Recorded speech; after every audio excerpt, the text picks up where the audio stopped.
Good morning, students. I am Preeti Sharma from Kakka International School. I am going to take your English lectures from today. I hope you have been known about the syllabus which has been reduced this year due to the epidemic of COVID-19. I will send you the pics.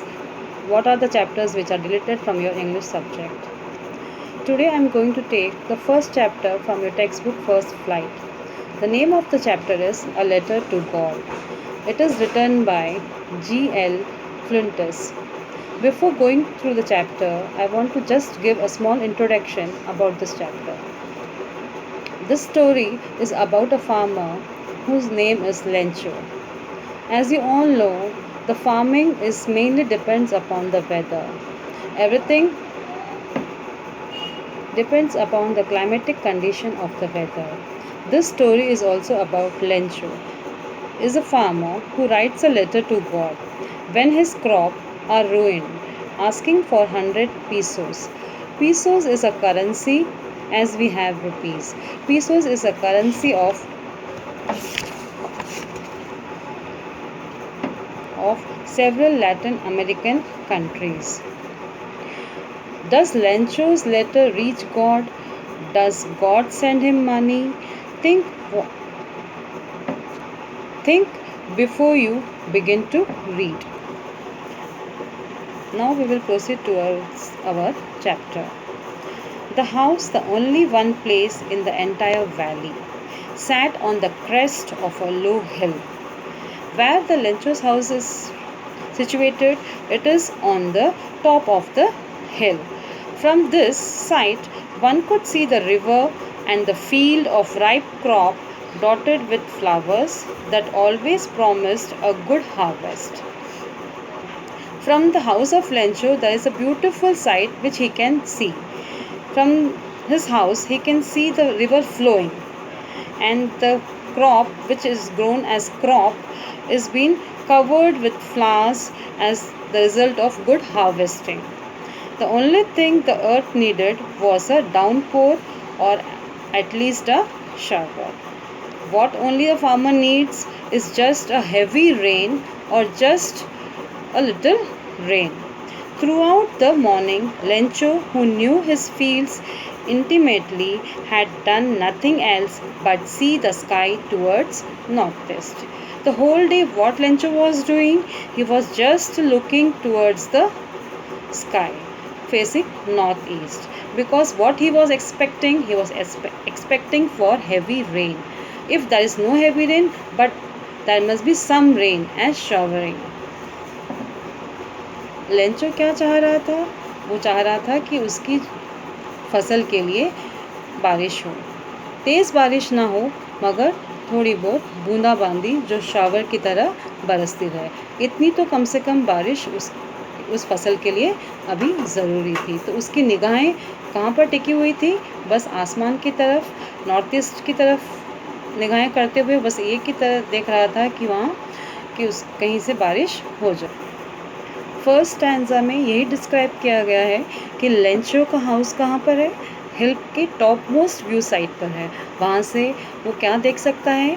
नदियाँ बहती हुई देख सकता है, हरी भरी फसल जो मक्का की फसल उन्होंने बोई है उसे वो वहाँ से देख सकता है, उनमें फूल आए हुए हैं और वो दिन भर वहाँ खड़े होकर अपने खेतों में सिर्फ आसमान की तरफ नॉर्थ ईस्ट साइड देखते हुए एक ही अपेक्षा से निगाहें टकटकी लगाए देखते हुए क्या देख रहा है कि कहीं से बारिश हो जाए। बहुत भारी बारिश ना हो तो भी हल्की बूंदाबांदी रिमझिम बारिश बरसती रहे। अब हम सेकेंड स्टैंजा पढ़ते हैं। Now we are really going to get some water women. This line he is saying to the women that is approximately her wife.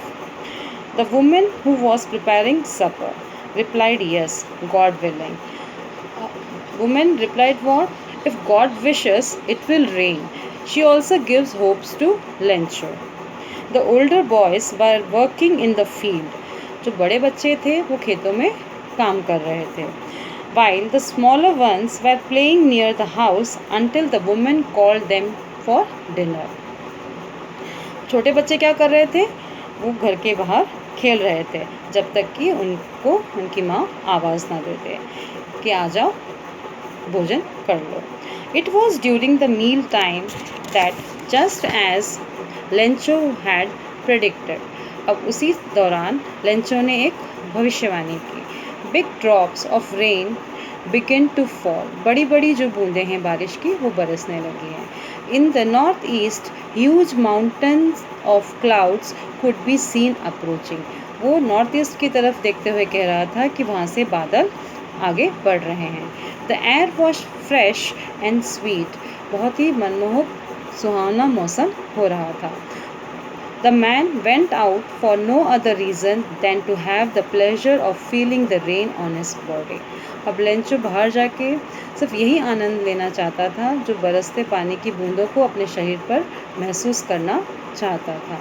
And when he returned, he exclaimed, "These aren't raindrops falling from the sky. They are coins. The big drops are 10-cent pieces and the little ones are fives." जब वो बारिश की बूंदों को महसूस कर कर आकर जो अपने अनुभव बता रहा था, वो उस बारिश की बूंदों को किससे तुलना कर रहा था? नए सिक्कों से तुलना कर रहा था। अब उसने बारिश की बूंदों को सिक्कों से क्यों तुलना करी? क्योंकि किसानों के लिए उनकी फसल ही उनकी पूंजी है। जब बारिश होगी तो फसल होगी और फसल होगी तो उनकी आमदनी बढ़ेगी। तो उसने बड़ी बारिश की बूंदों को 10 सेंट पीसेस में डिस्क्राइब किया और छोटी पानी की बूंदों को 5 में। With a satisfied expression, he regarded the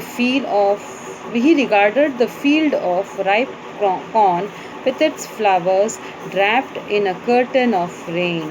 अब उसने बारिश की बूंदों को जब खेतों में बरसते हुए देखा, फूलों के ऊपर गिरते हुए देखा, तो उसे लगा जैसे कि कोई चादर सी उनके ऊपर बिछ गई है।